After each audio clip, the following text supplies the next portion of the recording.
Hello and welcome back to the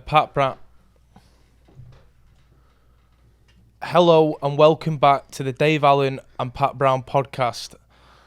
This is where we're going to be talking with our coach, Jamie Moore, and I'll leave it up to Dave now to continue with the introduction. Thank you. Yeah, hello everyone.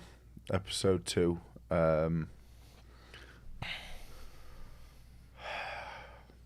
Episode 2. We'll talk about the future, Pat.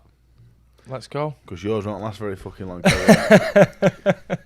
When are you going to box? When you're back in the gym? When I was your age, back in the day. Here we go. Where you been? Have you been golfing and that since the fight? No, I've not actually played golf in a very long time. Why? To be honest with you. Well, it's the time of year. It's cold. It's wet.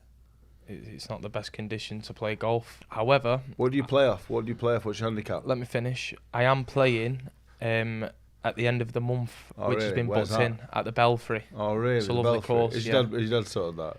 Yeah, he's sorted it. He's obviously splashed the cash and all that. I've took him to America. I've done all that for him, and now he's helping me with the golf. But yeah, I'm back in the gym tomorrow. I've only had, after my fight, the week straight after my fight, I was busy with all the fights. The first week, I went away to Bakewell. That was nice. Been dog sitting on you. Do you know what Bakewell's famous for, Dave? Streets, yeah. Do you know what Bakewell's famous for? Tell me. Go on. No, tell me. Cherry Bakewell was originally made there. Never. Back in 1803 maybe. That might be wrong. It'd be funny if it is wrong, but it's around that time, I think. It's a very interesting fact. But yeah, I'll be fighting. You know when it is. You've been told what the date is. Well, I actually haven't been told. It's like the Jake told. Paul thing all over again from episode 1. Just tell the people the truth. Don't be lying to the people. Just tell them when you're boxing. Well, if you let me finish, but I don't know the date, and that's the God's honest truth. Why would I lie? The only thing. You know what you said? You lied earlier. Do you know what? You lie a lot. You lie a lot. Hear me out. You lie a lot, but you'll be lying on your back in a minute if you carry on. I'm telling you. You're doing my head in already.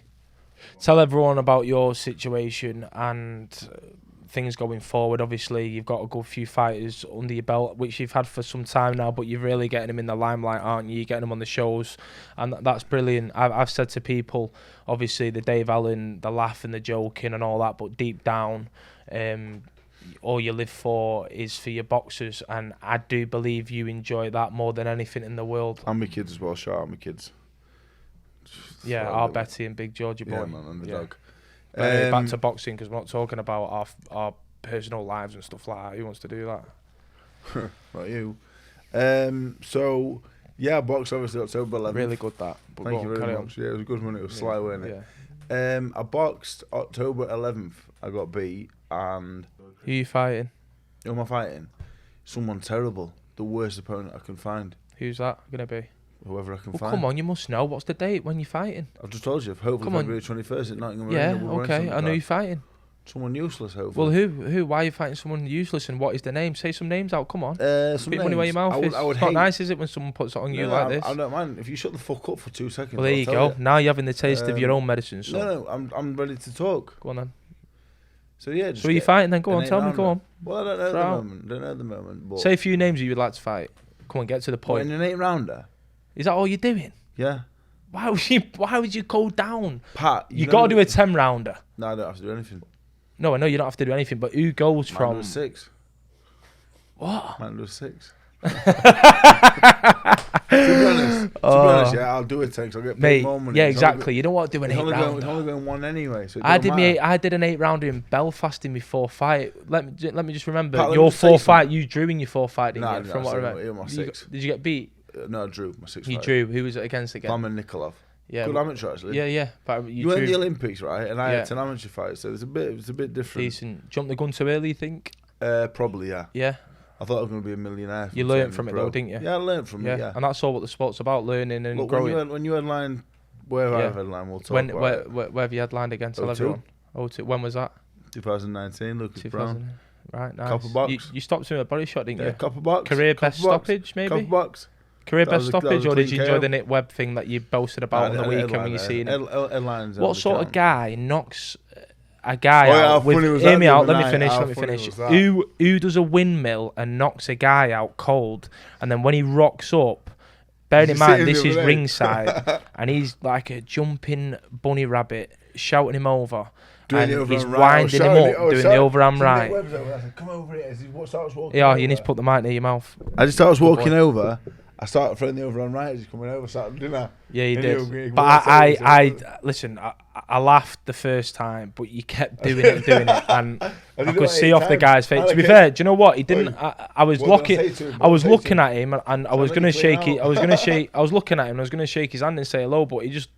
I was like a ghost. He didn't even address me. I wanted to say hello to him and that. No. With what you're about to say now, it doesn't matter. You don't know what I'm about to say. I do. Go on, say it. Go on. I say it, and then I've got a response straight away. You don't know what I'm going to say though. Go on then. I'm changing the. No, because I need to say my point. Go on. Say your point then. No, you say what you're going to say, and then I'll say my point then. To be honest, I've totally forgot now. Right. All I'm saying is, when you were doing your that was it. That was it. No, go on. I'm not doing it now. Alright, go on, Sam. Anyway, so yeah, I'm doing. So anyway, back to Nick Webb and Thingy. When I was stood there, no, I just said to him, "I'm not you clean out." Like, do you remember? But he's such a nice fella. No, he is a nice fella, and I actually felt sorry for him. But then he walked off.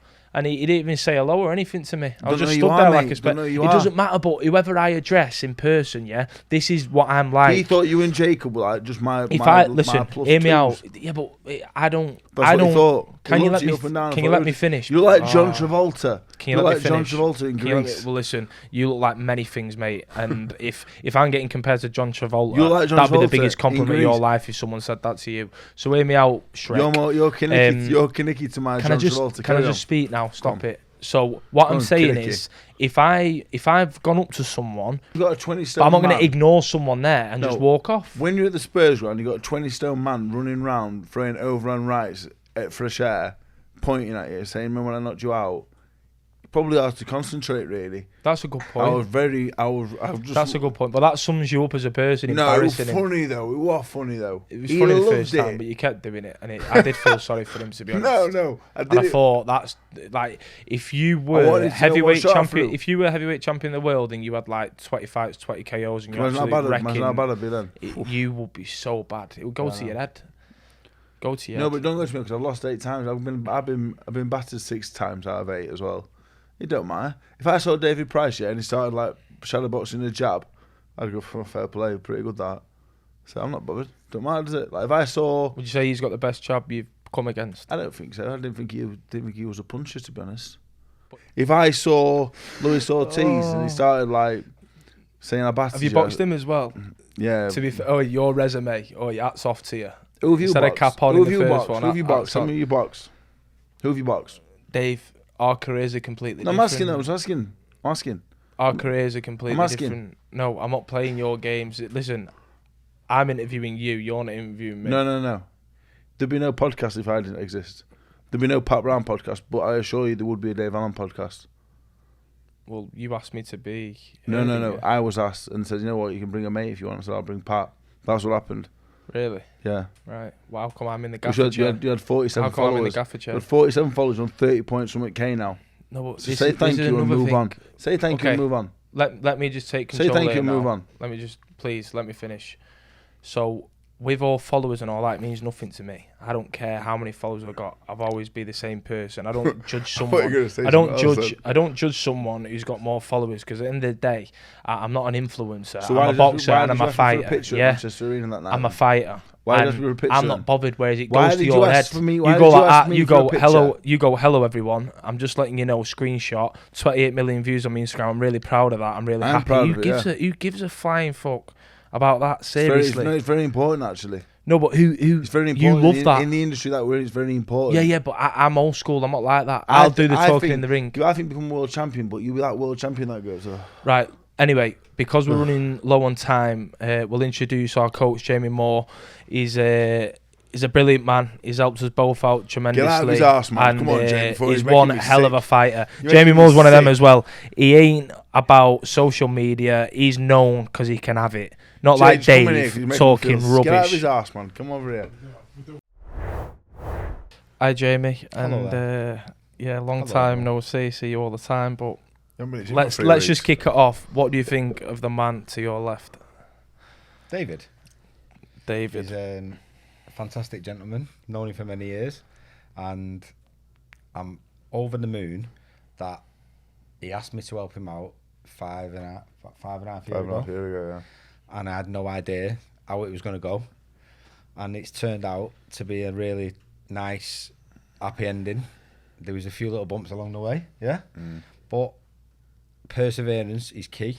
We've had this conversation a few times, me and him, and like sometimes you don't know why. I just had a gut feeling that we were going to get there in the end, and we always got on. I always liked him, and we're just stuck with it, and we got there in the end. What would you say when Dave come to you? What would you say the main sort of, like, what substance did you give him, or what was it that changed him from like the level up? Because it's proven that when Dave come to you, he changed the hell of a lot. Everyone's different. I don't want to go dead serious and deep here now, but every single different personality is different, and I think as a coach you've got to be able to be a bit like adaptable. And straight away I could tell that Dave was one of them people.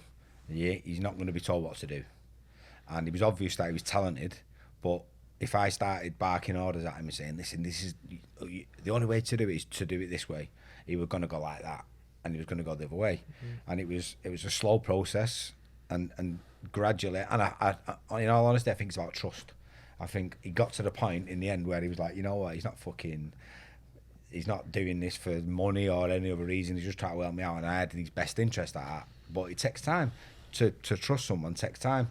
So every time we had them little setbacks, the fight fell through during lockdown. He walked away. He came back. He said, "Listen, I'm just going to have some 4-rounders. Put myself in the frame just in case something comes off." Then we boxed for the British title. Didn't go his way. We only had 5 weeks' notice. I pulled him out of that fight. He's giving himself a bit of stick over the time, saying I quit, and he didn't quit. He might have quit mentally, as in I'm not going to win this fight. I'm just going to get through it. But he didn't quit. I pulled him out. And I think that was probably the turning point where he thought, you know what, he's not doing this for any other reason, just to make sure that I'm okay. And then we got the Johnny Fisher fight, and then it's been guns blazing from there. What's your verdict on how, from your side, going to the gym? What was your biggest differences and changes that you felt with Jamie and Nigel? Well, from being from leaving my dad's house, basically, where it was big downhill from there for me. So for 8 years, never trained. I got out of my dad's house. It were hard at home for me, and I got away and just downhill really. You know, for boxing, for lots of things. I went downhill. I didn't have any discipline, and just was a downward spiral really. You know, I was boxing pro. I was doing all right, and in this period of time, I had lots of success, and obviously I had some defeats as well, but. You know, I around the time I think I just turned 28, and I needed a new coach. And Jay, one of my favourite boxers I was watching. I think it was like the back end of his career, but obviously saw the back end of his career, then gone back and watched his earlier fights, and said, right, I want to go over there. So I got in touch and went over. And the first time I was there for about 4 or 5 months when the fight fell through, but I was still a bit wappy at the time. I was still when I turned up at the gym bald, completely bald. Fucking, I'm not joking. He's been there about 3 weeks. Bald as a badger, and then one day just walks in, and he doesn't speak to anyone. He just walks in, and he's not got a hair on his head. And I was like, "You okay?" And he just went. And I thought, fucking hell, obviously not. You've done that a few times recently when I've been there with like the tash and stuff like that, and the goatee and stuff. Listen, it's funny story. So. The first week, we've had a week in the gym, and then we're all going on a run called K2 in Bolton, so it's a big, massive hill at the end. So we all sets out. There was Jack, Frampton, Martin Murray, Rocky, Stevie Ward, me, Nige, Dave. We all sets off. It's like a 4.5 mile run, and we gets to the end. Dave is third, so we gets to the top of the hill, and he's come third out of everyone, and all good athletes. And I was like, fuck me, Dave. That, considering the size of you and stuff like that, you've done unbelievably well there. And he went, thank you. He said, I've not run for 8 years. You missed a bit when it got in the van. No, mate. I was behind him. I was watching him. He went, I've not run for 8 years. I went, 8 years? I went, you mean like 8 weeks? What? He went, no, I've not run for 8 years. So he come third, running with all them. He's obviously a natural athlete to whatever context you want to say. You said in the past, haven't you, when you were younger, you did quite a lot of running, to be fair. No, I was a very high level athlete, actually. Yeah, track and field and that. I was a shit footballer, but because I was a good athlete, I was great at football. You scored a good goal, though. What was that goal you scored? I scored a few out the back of the Worksop Guardian ones, because I scored from the halfway line with a volley. But I'm not here to talk about me. We're here to talk about you, No, Pat. but just quickly. You're the future, mate. No, one more thing. You were obviously clear a tremendous athlete when you were younger. And I've seen pictures of you when you were 18. Packed up and you that, were yeah. kind of like a Wayne Rooney. You were developed quite early No, on in not your at all. life. I didn't have a pube till I was 21. No, but I mean physically. I promise you, I never. I mean physically though, you were developed. I mean that's physical. You were bit. Physically, you were developed when you were 18. When I seen a picture, I thought you look like you would have been about 90 odd kilos then. Yeah, I weren't a man till I was about 30. I became a man when I was 30. So I seen from that you clear like I became a man at 30. I think so. Yeah. That was only 3 years ago. Yeah, I think I became a man at 30. Mentally, when you had kids. Mentally, I'm physically. I think 30 one of my best years. Yeah, I would say. Well, either way, when I seen that photo, I started to believe then that you probably were like a decent athlete, because I never believed it until I seen that photo. Why would I believe it? Because like I was just going off what you look like now, and I never see you run. I never see you. Confiscate that, please. Thank you. Brain. You made him. So why did that slip? Like running and stuff just like that. Just a lack of discipline. Yeah, I left my dad's house, but my childhood was hard, to be honest. It was really hard, and as soon as I got away, that was it. Just started doing everything that I had to do when I was younger. We was on strict diets from being babies. We had to exercise every day. And that was from the influence of your old man? Yeah, and as soon as I got away, that was it. I'm not doing anything now. I'm doing what I want. Right. Spent all my life doing what I was told to do. I have to do this and that. And then as soon as I got away, so I'm not doing anything that anyone says ever again. Right, okay. And so in all honesty then, I feel fucking privileged that you actually listen to me. Because that's some statement. If you listen to fucking anyone. I resent authority. But because I was brought up, really. Do you think? But it weren't a bad upbringing, because it made me a decent person, and I had to be polite and I had to have manners. But yeah, so that makes sense then, because I got that impression when you came to me that you wasn't going to be told what to do, and that makes sense. But again, at 30, the first time I came, it didn't work. When I first came to the gym, it didn't really work because I weren't ready. I still weren't a man. You're more mature than me, I would say. No, I would say, Pat. I would say for you at the same age, definitely. No, obviously, more mature than you now. You got a dog and that. More mature than you now. You look after a dog full time. You're a full time dad of the dog. Responsibility. Sick of that dog, me. I know you are. Doing my head in. He's never coming anywhere near you. So when did you first become aware of Patrick being a person? I was at the Moss Side show when you fought Connor, and that was a ding dong. He's had some shout outs going to Tusby's today. Has he? God, he'll feel famous, won't he? He's and then obviously after that we mentioned about that shot he clipped me with. That right hand. Yeah. And obviously, I've always known how much of a big puncher Connor is. And Pat sort of swayed, but didn't really go anywhere. And I was like, was he hurt then? Was he obviously hurt? Could you see that he was hurt? I don't think he was hurt. Could you see it though? Honestly, right. I know. I know you try. I know what you try to get out of me here, Dave. But I don't think he was hurt. Connor said I was like the Terminator. I got hit. He did. He just sort of went like that, and then come straight back at him. Face grew back, and then I went straight back in. And then after that, he was at Moss Side. He got onto GB then shortly after that, and I remember Nige talking about him, saying he's going to be a good kid. He's a very strong kid, blah, blah, blah. And then over the last couple of years, he's been coming down to the gym and training in between when he was at GB. And could see the potential in the boy. Yeah, I think he's come on lows lately. I just think the last 12 weeks just seems to have gone from here to like It's getting better all the time. I think when you put yourself in an environment where you're around good fighters and there's a lot of experience there, sometimes you absorb it and you take it on board, but then you might not be able to put it into practice for quite a while. You might think about it a lot, but then all of a sudden, boom, one day things just fall into place. And I mean, without, I want to try and talk about him like he's not here, but from his pro debut, you can see he was, walking through that kid on his debut actually was probably the toughest kid you fought in all 5 fights, and it was clear to see from that point on. You knew he was going to be a good. Even in the Olympics, even though he lost that first fight, it was a split, and you could just tell then he was more suited to the pros. Yeah. So, you can definitely tell over the last few months how. I think going up to 10 rounders so early has made him have to go, right, listen, I really need to take on board. He's that naturally talented. I think early doors we had problems in terms of us asking him to do stuff, and he would just go and do what he was good at anyway. And during conversations after sparring and stuff, for the start, the amount of sparring partners where he was just sort of going through him because he wasn't really working on the stuff he had to improve on. I don't need to work on the stuff he's good at because he's good at it already. It's the other stuff where in the long run, where better fighters are going to test him in different areas and give him different problems. We've got to work on them now so that it's not a new thing by the time he gets there.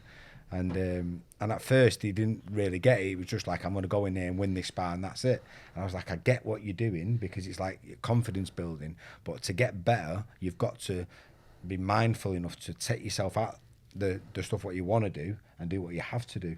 And he's got that now. And I think that's probably why he's improved so much so quickly recently, because I think the penny's dropped in the sense that it's not about what he can do now. It's what he's trying to get into place, what he's going to need in the future. Well, gents, we've got some questions about the gym. So, who has the best dress sense, would you say, Dave? Oh, dear me.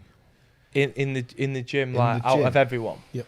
Well, I think... Well, it's not Pat on a fashion sense, you would have to go for... Like what people are into now, it would be like Adam and Sammy with what they keep up with the times. I'll go Adam, not Sammy. Sammy wears some mad stuff. I'll go Adam. But that's what I mean. They wear like proper quirky stuff that just. You wear quirky stuff, I think. No, I'm actually quite a plain Jane. I'm all about. No, it's quirky. I would call it quirky though. In today's time. What, just like joggers and a top? No, mate. You're wearing white trackies the other day. White track? What? You had a leather jacket on Saturday. Yeah. Mate, wait, hold on a minute. No, you were having dinner with Sam Jones, I think, in that suit fella. He had white trackies on. They were grey. They weren't, mate. They were white. They were grey. I screenshotted it and sent it to everyone. They were grey trackies. No, I'm not being horrible. They were grey I've got no trackies. fashion sense at all. Zero. No, but I'm telling you now, they were grey. I would white, never, ever in my life wear white trackies, mate. Okay, who's the worst dressed then? Him. Pat or Nige? What? Nige wears a baby blue tracksuit. I just can't get rid of it. How can you say me? That baby blue. No, the thing is with you trainers. You wear the same North Face jacket that stinks. So that is you at the bottom of the league. Jay wore it once to the races. And it's not even North Face. It's that old. It's peeled off and it's all face. The all face, yeah. You can't vote for yourself though, no? Would you vote for yourself if you could? Mate, Pat wears white trackies. You're like an ice cream man. You're having dinner in London looking like an ice cream man. Most of the clothes you wear, mate, it's like you've been in a cage with a tiger and you've been ripped up. They're all ripped up to buggery. You went to dinner as an ice cream man. You weren't even fancy dress. Right, next question. Who is the hardest puncher in the gym, Jamie? The hardest puncher in the gym? Oh, I'd go Pat Brown. I said Jamie. Don't you start. I would say Pat Brown. Yep. I'm sorry. Yep. I'm sorry, David. No, I agree. And also, shout out to Conor Tudsbury because for his size, does he hit hard in match? Does he really? Puncher, yeah. But Patrick, did you say Conor punches harder than Dave? No. Pound for pound, yes, but not. But yeah, that's it. Yeah. Just because of his natural size. Yeah. But Patrick's literally nearly put me left arm out of action a few times. Remember that time where I've nearly chinned you a few times and you had to lean back on you? It's a good job my reflexes are on point. Hey, how funny was it, that video, whenever Nige, doesn't he, sometimes on the pads. He punched him on a finger on the end. But it was his fault, though. He said right hand, but he's gone for an uppercut, so I've punched on his fingers like that. I broke his finger. He used to. He was. It is Nigel. It's No, Nigel's it is fault all 100%. the time because every single fighter punches him on the fingers. Yeah. Right. At one point, it was taking him about 15 minutes to tape every finger before he did a pad session just in case. And then when the lads are sparring, they're like, we need to tape our laces up on the gloves, and it's all gone because Nigel's got it all in his fingers. We'd have to actually get Nigel on here one time to give his side of the story because obviously it's not fair to talk about stuff. 100%. He needs to give an explanation himself. Who has the weirdest taste in music? So for me, I will say Adam and Sammy, only because the new music now where it's chitty chitty bang bang and I'll do this to you, I'll do that to you, and it's all this mad sort of stuff. That ain't me. I like you soul music, you Old love school music. yeah. So yeah, I would say Adam and Sammy. Yeah, I agree with Pat for once. Yeah. No one else really gets a shouting, do they? Well, in the gym, let's be honest, the only people who have control of the tunes, I've had it once. Nigel's on it all the time. So he's got a variety. He's got the Dave Allen playlist. He's got a variety. We've had you've been on it in the gym today. You're very Manchester, aren't you? Oasis and like more bands. I just I like some old school stuff. Yeah. I don't like the chit bang bang stuff. Alfie's never been on it. Don't mention Alfie being on this. Akib's never Alfie's been on not it. allowed to. He's not. To be fair, Adam's been on it, and most like some of them. One odd one I'll be like fair play to you, but majority of them are like, what is this? I would never expect Akib, Alfie, to walk in the gym and try and put the music. They're bottom. Or you, to be honest. How about Joe? Right. If Joe Hayden walks in the gym and put a playlist, it's because you're on your phone all the time. What is music? Yeah, I don't know. Alfie, he doesn't control the music in the car. I do. Does he not? No. Who's that? Joe Hayden doesn't control his own music in his own car. Well, Dave's in it.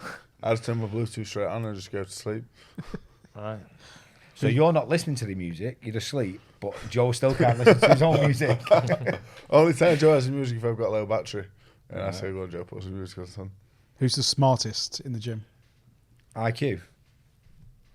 It's got to be me.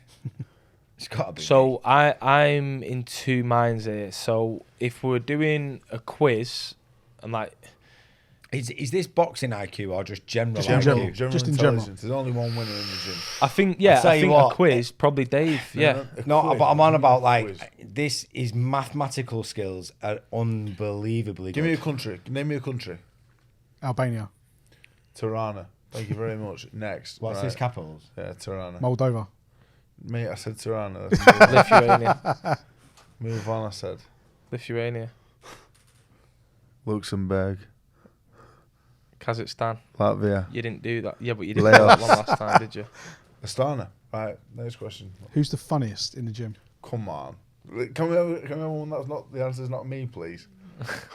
Who's the longest in the shower? No, the thing, funniest, no, do you know what though? The funniest in the gym, people are sick of you. They don't even laugh at you. You know what, you're actually boring. Everyone bounces off. You're boring in the gym. Alfie's sick of me. Alfie's funny. Alfie's funny because everyone I think actually Adam laughs Hammed's funny. I think Adam Hammed's funny. Sammy Hammett probably the funniest actually. Yeah, they are funny. Sammy's very funny. Yeah, Sammy's funny. Alfie's the bottom of all these. Nigel's funny when we all gang up on him. I think the naturally funniest is Sammy, but he's very funny. Yeah, he's quirky, isn't he? Yeah, he is. And final one, Jamie, to you. Who's the most likeliest to answer back to you? Wow, that's a mad question. I don't know if you can say on camera. Nigel, because he'd like. What does Colleen say about him? He's got like this defiance. No matter, even if he knows he's wrong, he has to bite back and like digs his heels in every time.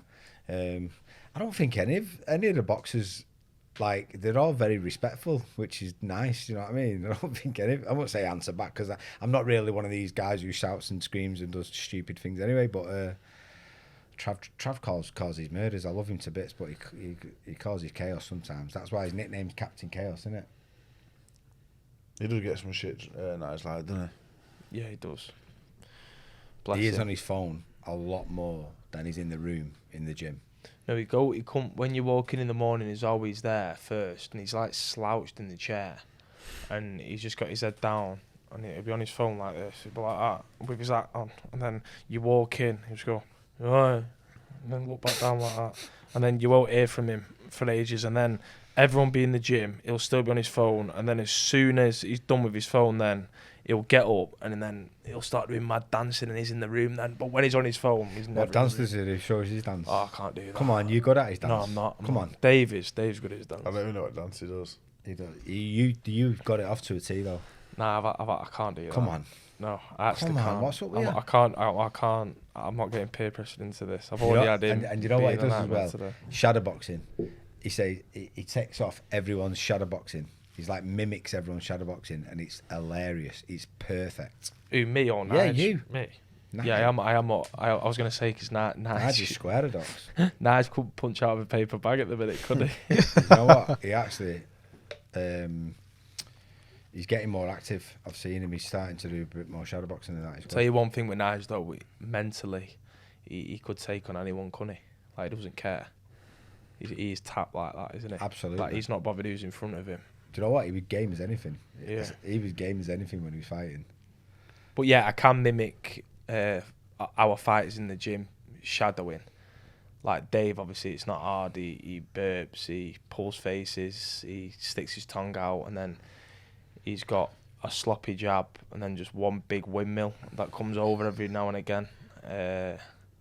But I'm not going to list through the gym. I'll just speak about Dave because he's here now. Well, I think we've got our next guest anyway. I think we should get Nigel in for episode 3. Yeah. Jamie, thanks for your time. Appreciate it, mate. Thank you. No worries. Gents, we're going to have a very quick challenge. It's the viral sensation, the 1 minute stopwatch challenge. What'd you get? 1 minute or one? Oh, so close yet so far.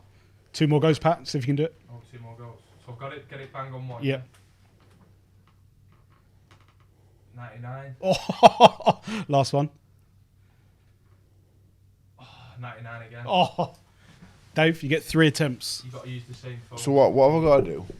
So basically, if you were listening, you've got to press start, and then you've got to press stop, and you've got to land it on 1 second. Just 1 second, yeah. So 99 is to beat. What, 0.99, yeah? You got to show the camera, yeah. No. You can look at it. I can look at it. Yeah, but turn. Yeah.